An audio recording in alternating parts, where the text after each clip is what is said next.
A History of Me by Adrea Theodore. Illustrations by Aaron K. Robinson.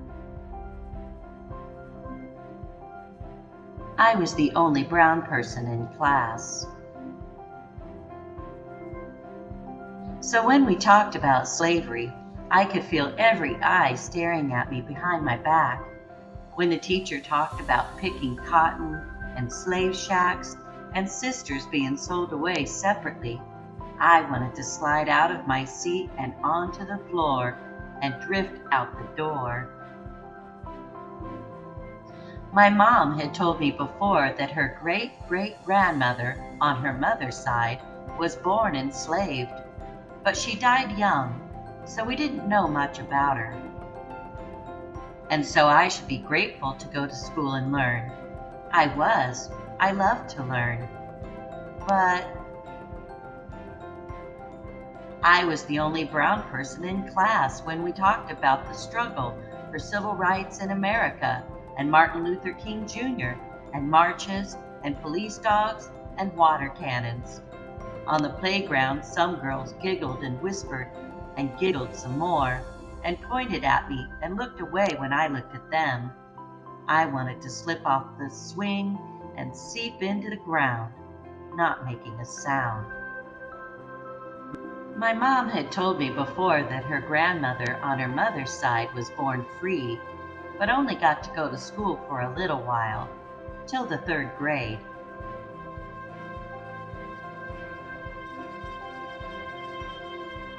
And so I should be grateful to go to school and learn.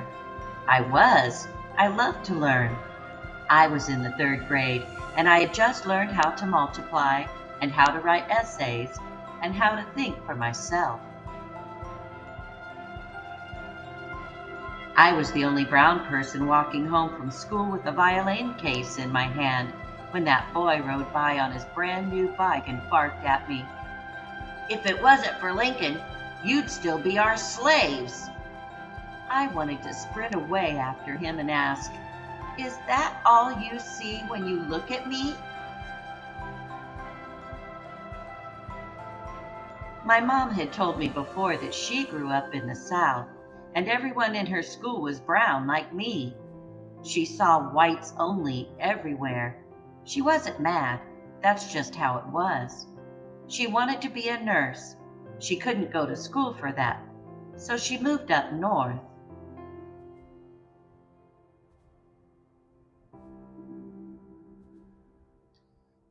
And so I should be grateful to go to school and learn. I loved to learn. I loved science. I became a doctor who writes poems and loves music.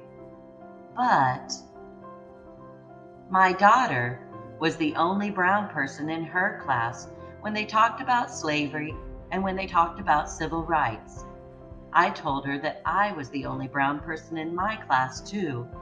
And just because no one ever mentions courage, strength, intelligence, or creativity, that doesn't mean it isn't there. So, she shouldn't slide to the floor or seep into the ground,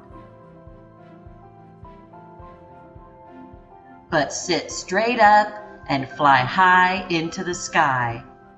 Because what matters more are those moments in the mirror when she asks herself, "What do I see when I look at me?"